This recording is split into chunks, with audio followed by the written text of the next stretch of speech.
Hace unas varias semanas ya, tal vez 2 meses, estábamos en Argentina y recibo un texto de esos que no quieres recibir. Un texto con una noticia inesperada. Una amada hermana de la iglesia, su esposo me escribe y me dice que acababa de tener un incidente de su salud, le había dado un stroke y se había complicado bastante. Y no esperas recibir este tipo de noticias. Cuando pregunté cómo estaba ella, me dice, bueno, ella está bien, gracias a Dios, pero no sabía que tantas lesiones habían dejado este derrame que ella había sufrido. Así que tan pronto llegamos a Houston, logré visitarla en el hospital y me dio mucho gusto porque la vi comiendo en ese momento cuando entré. Y usted dice, como decía mi abuela, enfermo del ala, pero del pico nada. Entonces, o como dicen, ¿cómo es enfermo que come? Algo así, no, algo por ahí usted completa el dicho. Entonces me dio mucho gusto porque yo realmente vi que ella pudo caminar, podía comer, podía estar bien y hablar bien. Sí tiene, por supuesto, algunas dificultades con su habla, con la lectura, pero está bien.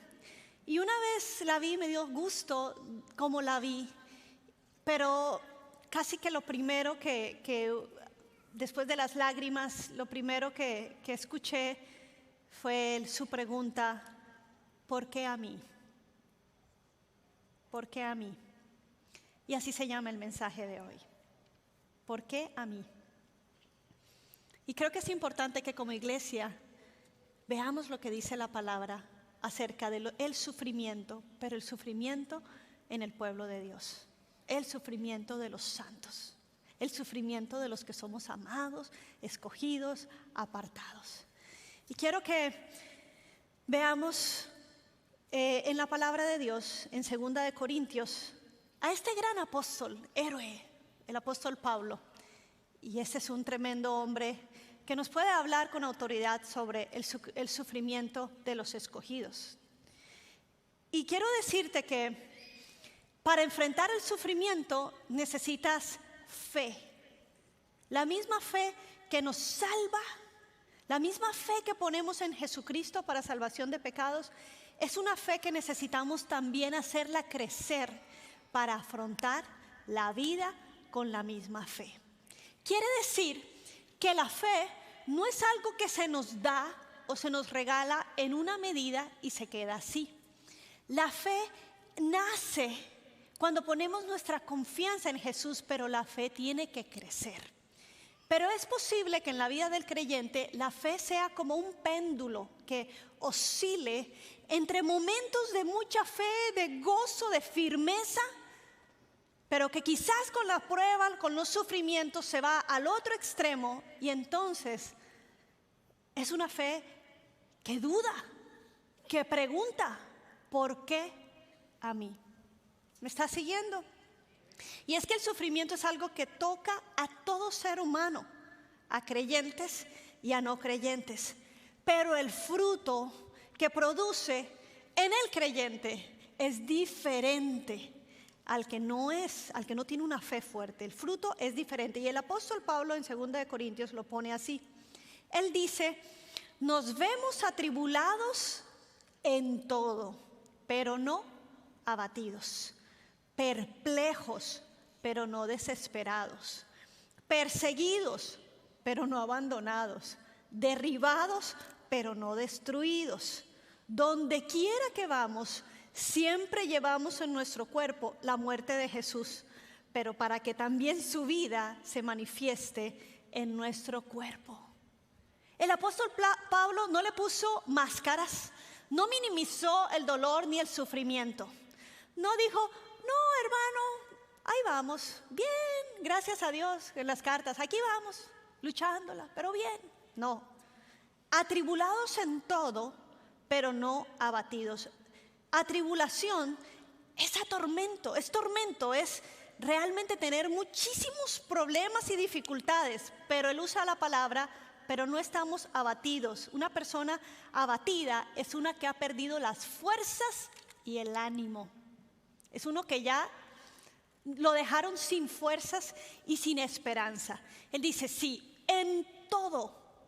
Y yo creo que este hombre, en otro, creo que ahí mismo en Corintios, cuando él defiende su apostolado, y él dice, yo llevo en mi cuerpo las marcas de este evangelio.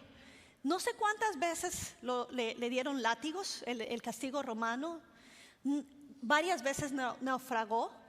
En una ocasión lo apedrearon y lo sacaron de la ciudad porque creían que estaba muerto, así le habrían dado. Pero ¿sabes qué? Después de haberse apedreado y después de que volvió en sí, el tipo entró otra vez a la ciudad a terminar el testimonio por el cual él había llegado allí. Y además perseguido, dice, por los de adentro y por los de afuera. Los perseguían los griegos, a veces los mismos judíos y a veces los mismos cristianos. Entonces él decía, por todo lado hay tribulación, problemas, perplejos. Un perplejo es como cuando se le cae la quijada del asombro, pero no desesperado. Pero me encanta porque al final él dice, a donde voy, de alguna manera me encuentro con el sufrimiento de Cristo, con la muerte de Cristo, pero también recuerdo que si Cristo resucitó, yo también llevo en mí la resurrección de Cristo, la vida de Cristo. Entonces, pero por otro lado, vemos en la palabra de Dios que en los evangelios Jesús nos invita a que hagamos una transacción con Él. Él nos dice, todos los que estén cargados y cansados, vengan a mí, que yo les voy a dar descanso. Y además dice, y les daré una carga, no dice les voy a quitar toda la carga, les dice, les daré una carga ligera, una carga liviana. Lo que sucede es que las cargas o el peso de la carga va a ser muy relativo. Lo que para algunos es liviano, para otros puede ser muy pesado. O si no, vaya al gimnasio y vea esos grandulones que a uno le da pena hacer ejercicio a veces delante de esa gente que anda así y anda así con unos cosos así grandotes y uno ahí con 5 temblando.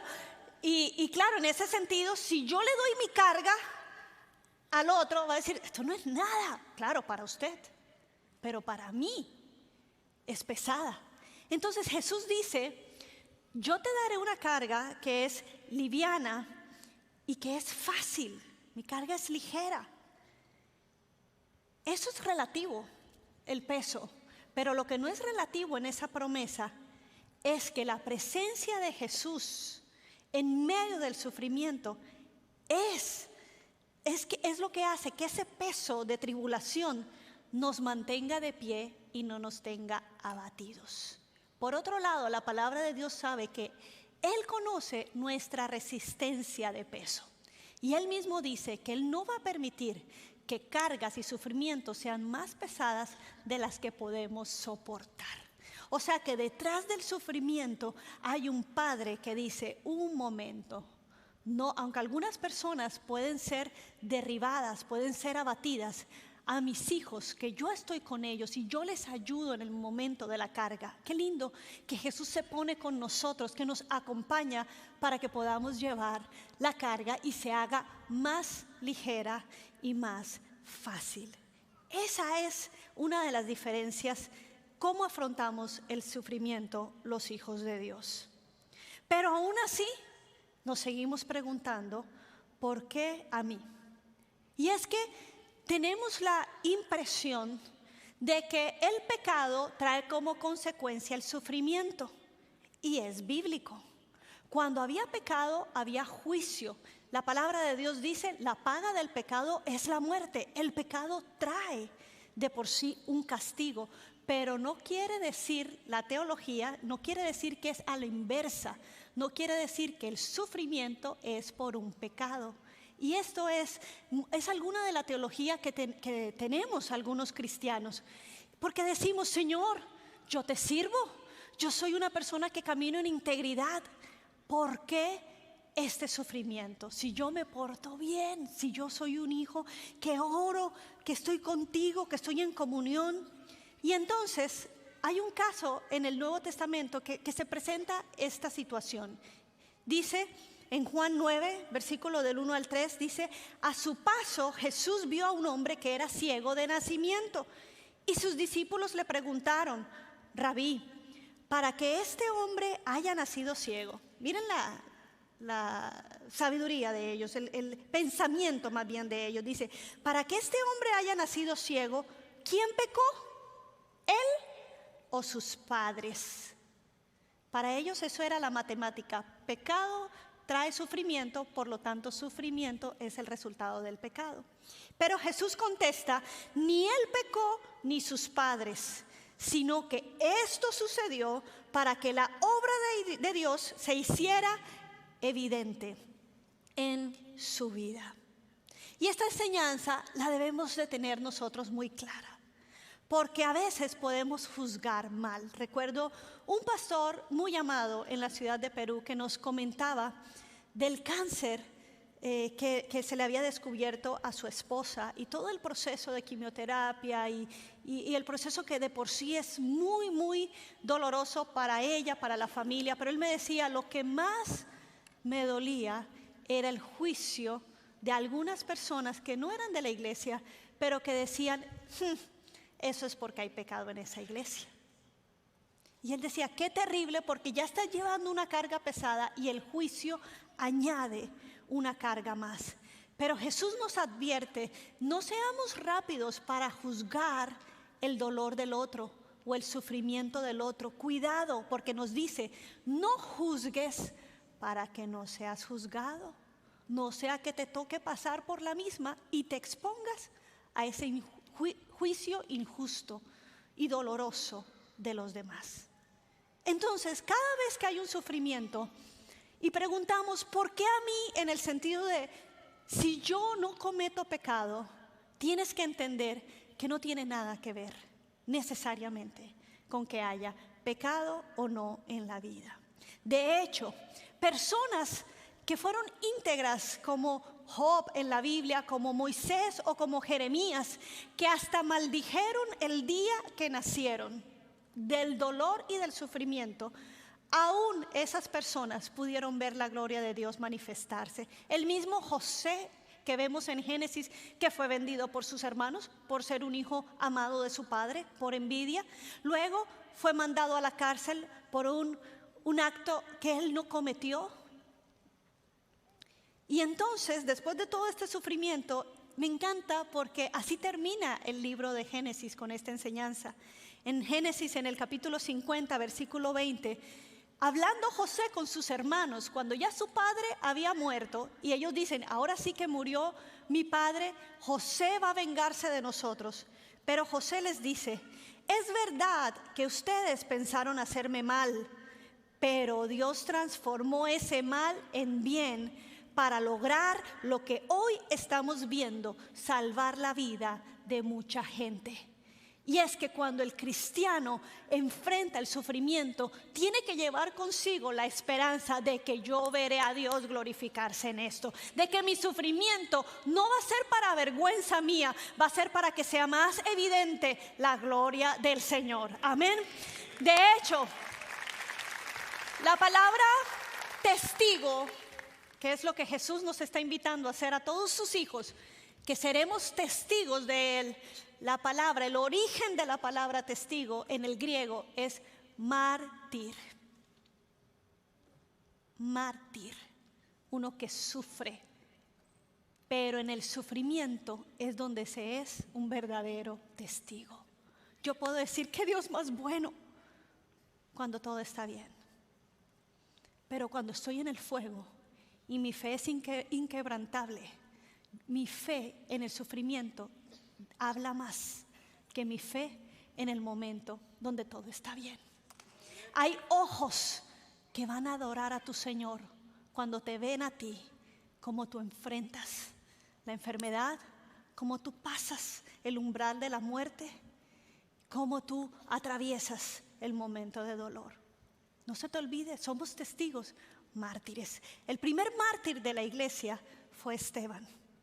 Y la palabra de Dios en Hechos nos cuenta que cuando estaba siendo apedreado y Pablo, el perseguidor que aprobó la muerte, en ese momento era Saulo, y aprueba la muerte de ese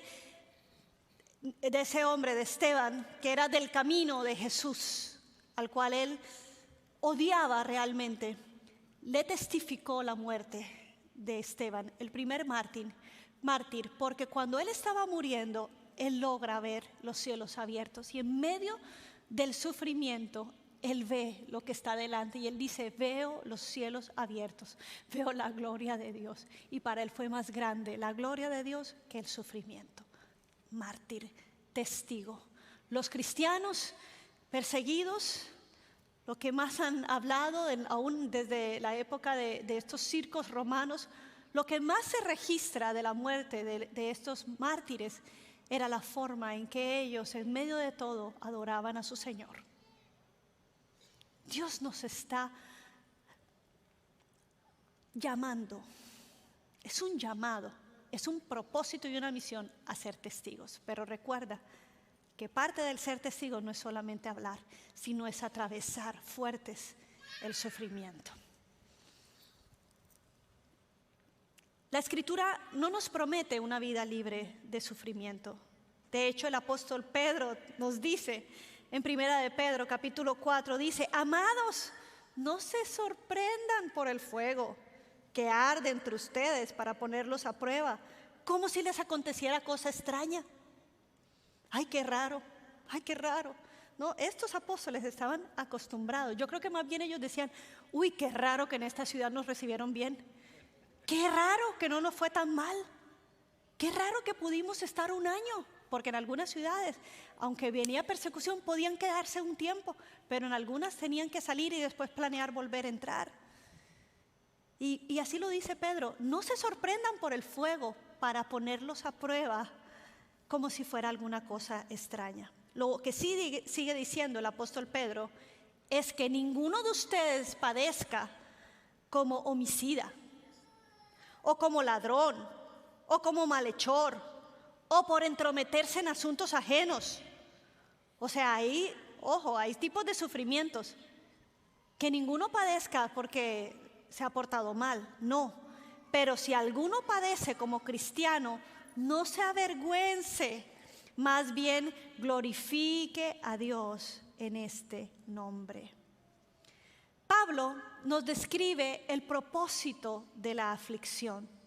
Él se da cuenta de algo maravilloso. Él dice en 2 Corintios, en el capítulo 1, dice, hermanos, no queremos que desconozcan las aflicciones que sufrimos en la provincia de Asia. O sea, él escribe todo a ellos. No quiero que ustedes desconozcan lo que estamos sufriendo. Estábamos tan agobiados, bajo tanta presión, que hasta perdimos la esperanza de salir con vida. Nos sentíamos como sentenciados a muerte. Pero eso sucedió para que no confiáramos en nosotros mismos, sino en Dios que resucita a los muertos. O sea, ellos ya estaban diciendo, bueno, si ya este es el fin, y si Dios quiere que sigamos, nos va a resucitar. O sea, ya estaban seguros de la muerte. Pero Él dice, Él nos libró y nos librará de tal peligro de muerte. Y dice el apóstol, en Él tenemos puesta nuestra esperanza y seguirá librándonos. Amén.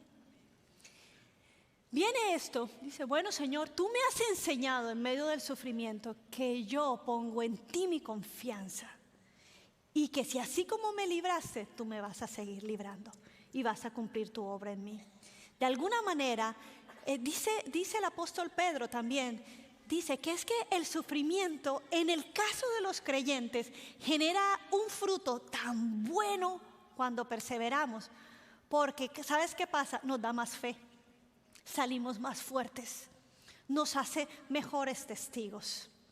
Quiero dar la primera respuesta a la pregunta, ¿por qué a mí entonces? Número 1, porque Jesús sufrió también. Y si Dios y Jesús probaron lo que es el sufrimiento, ¿no crees que cuando nos bautizamos con Jesús es solamente bautizarnos y meternos en agua para perdón de pecados? Cuando uno se bautiza en la fe cristiana, uno se bautiza también con la vida de Cristo y con el sufrimiento de Cristo. Ahora, no te estoy dando una mala noticia, porque te bautices o no, sufrimiento lo vas a afrontar en esta vida, pero la diferencia es que cuando tú te bautizas en la muerte y sales de esas aguas, tú también te bautizas en la resurrección, y esa es una esperanza tremenda. Entonces, Cristo, Él es la encarnación de Isaías 53, el verbo o el siervo sufriente. Isaías decía que el Mesías iba a ser un hombre de dolores, un varón de dolores le llama. Pero el Padre también sufrió al entregar a su Hijo. Un padre profundamente consternado por la muerte de su hijo le pregunta al pastor: ¿dónde estaba Dios cuando mi hijo murió? Y el pastor contestó con un ánimo tranquilo y le dijo al hombre: Dios estaba en el mismo lugar donde estaba cuando su propio hijo murió. Dios conoce. Dice la palabra de Dios que Jesús, tenemos un sumo sacerdote que es Jesús, que probó todo el dolor, todo.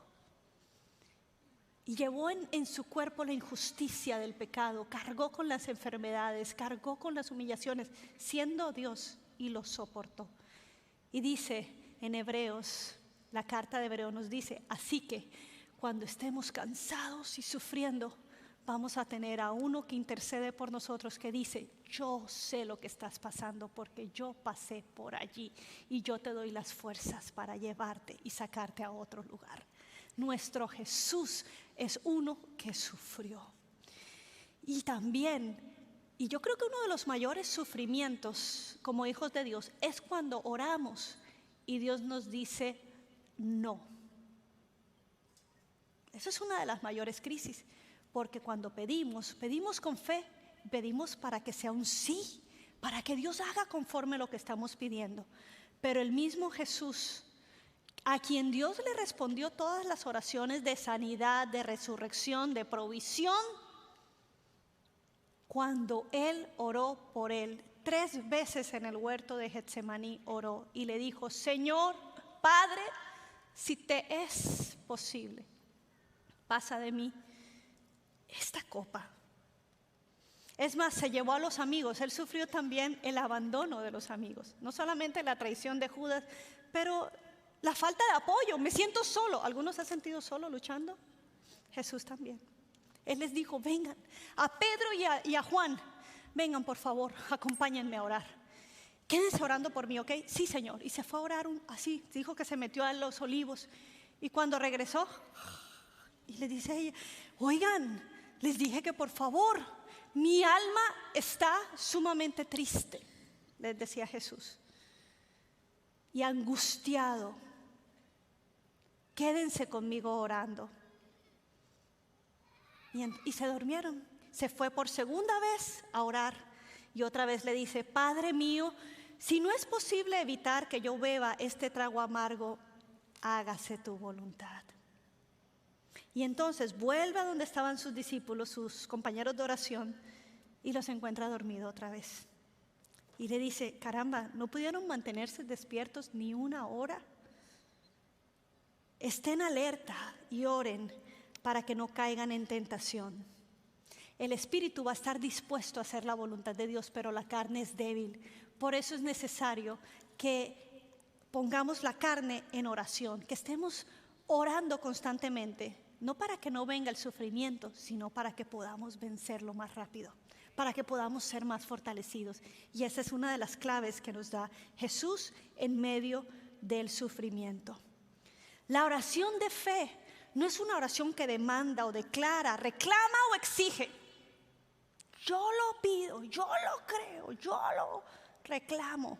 Mucho cuidado, porque la máxima declaración de fe es cuando después de decir, yo sé, Señor, que en el nombre de Jesús tú sanas.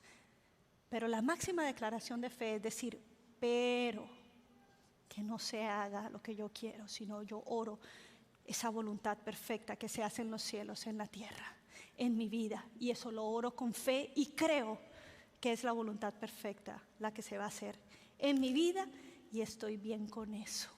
Eso es una máxima declaración de fe. Y es que las oraciones siempre tienen que ser en humildad y en sumisión a Dios. A Dios no le podemos torcer la mano.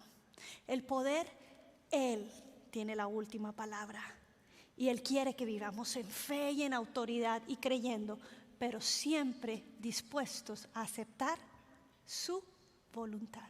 ¿Está conmigo? Entonces, cuando a veces oramos por amados y decimos, Señor, en el nombre de Jesús, sánalos. Señor, creemos que tú los puedes sanar, que tú los levantas. Y la respuesta a veces es un no. Y es el tiempo de partir. Tenemos nosotros que decir, Señor, nos doblegamos a ti y creemos y anhelamos más tu perfecta voluntad. Y entonces podemos agarrar fuerzas para afrontar el sufrimiento. Segunda respuesta de ¿por qué a mí? Porque Dios quiere ser tu respuesta. Dios quiere ser la respuesta a tu sufrimiento. En el libro de Job vemos a un hombre que se queja, que maldice el día que nació, que le dice al Señor, ¿por qué a mí? Pero nunca maldice al Señor. Hasta la esposa le dice, bueno, era lo único que le faltaba, ¿verdad? La esposa le reprocha y le dice, ¿todavía mantienes firme tu integridad? Ya, maldice a Dios y muérete. Y Job le respondió, qué apoyo, ¿verdad? Qué cosa más bella. Y Job le respondió, mujer, hablas como una necia. Si de Dios sabemos recibir lo bueno, ¿no sabremos también recibir lo malo? Y a pesar de todo esto, Job no pecó ni de palabra. Después de mucho tiempo, después de que llegaron amigos de él a tratar de investigar cuál era el pecado de Job para que le vinieran todas estas calamidades, Dios se aparece a Job y le da la respuesta. Dice que en medio de un torbellino, en medio de una tempestad, o sea, tras de que fuera poco, el hombre estaba en ceniza, estaba con llagas, se le habían muerto hijos, había perdido todo y le cae un aguacero encima. Una tempestad, y en medio de esa tempestad se encuentra con Dios. Y en el capítulo 38 le dice el Señor, ahora sí, vente hombrecito, levántate, cíñete. O sea, cuando no me veías, tú hablabas y tú decías, cuando esté delante de Dios me voy a defender. Bueno, vente, defiéndete. Y le dice Dios, ¿dónde estabas tú? ¿Dónde estabas tú cuando yo formé el universo?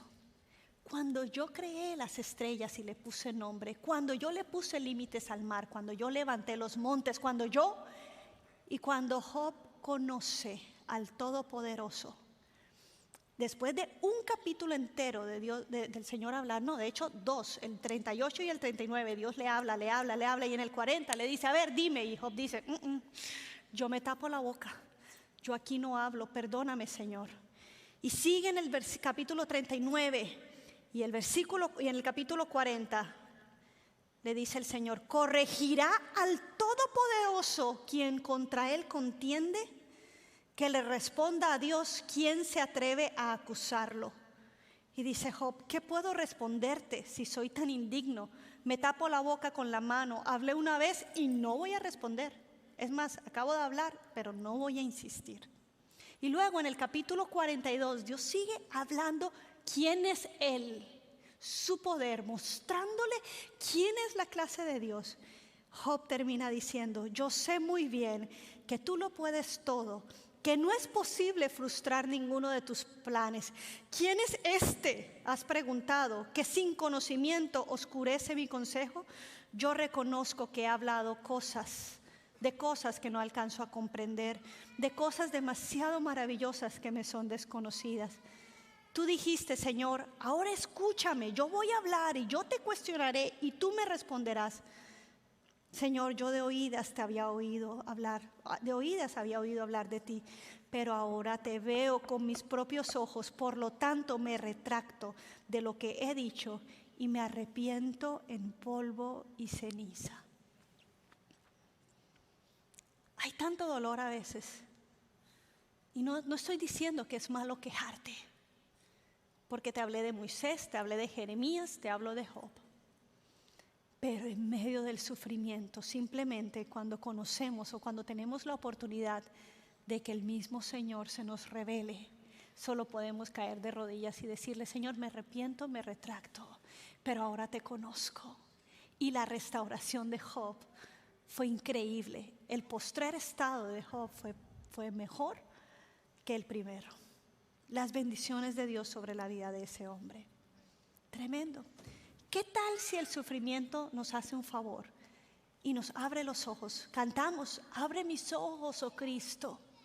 Señor, quiero conocerte más. Y el Señor dice, mi hijo, yo también quiero que me conozcas, pero estás como muy distraído. Necesito llevarte al cuarto de oración. Y a veces el cuarto de oración es cuando hay sufrimiento, porque si no, no entramos al cuarto de oración. ¿Verdad? Estamos muy ocupados con las bendiciones que Dios nos da.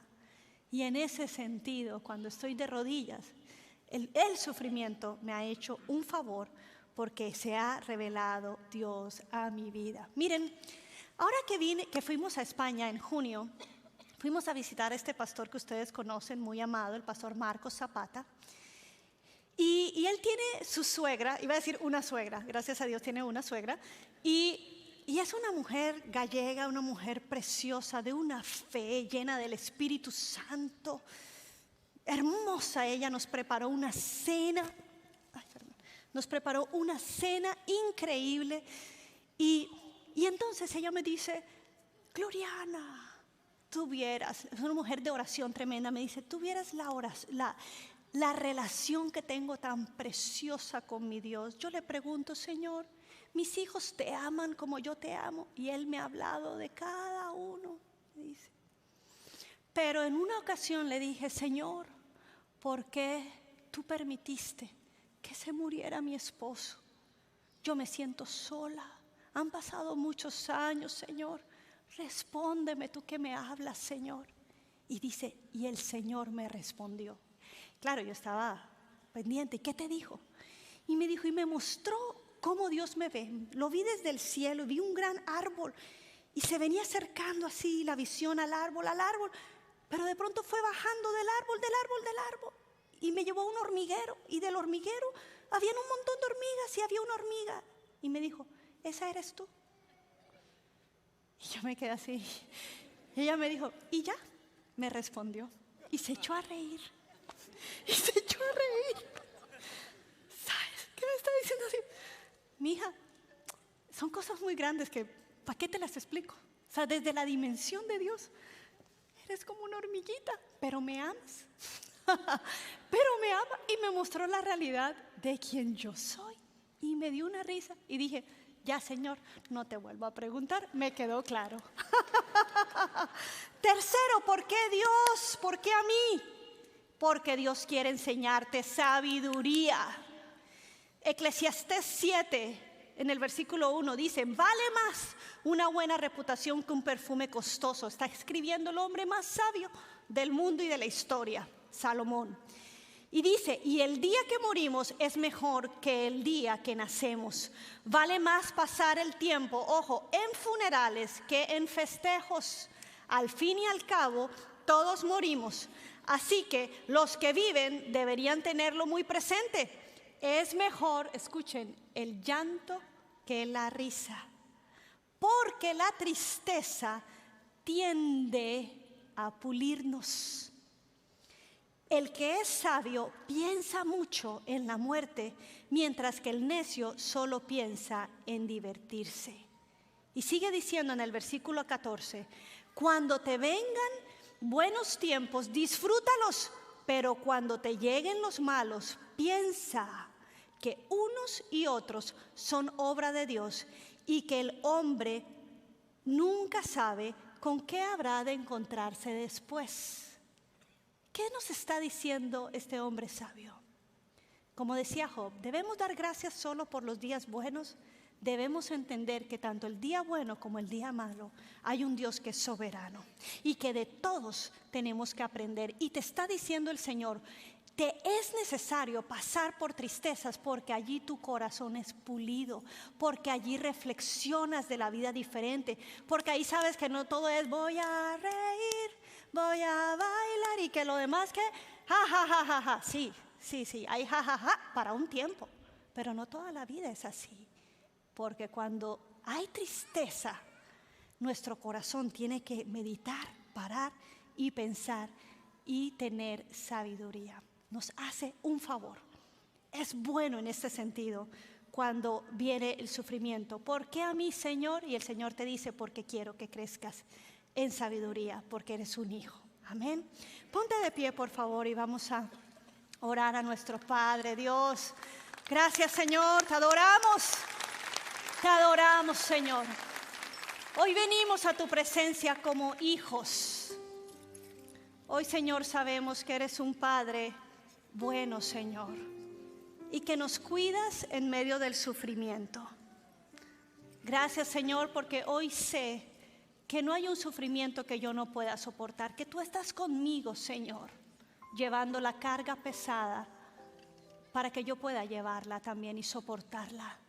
Yo oro, Señor, para todos mis hermanos que estén atravesando momentos de muerte, de un familiar, de enfermedad, de situaciones dolorosas. Oro que tu Espíritu Santo revele a Cristo.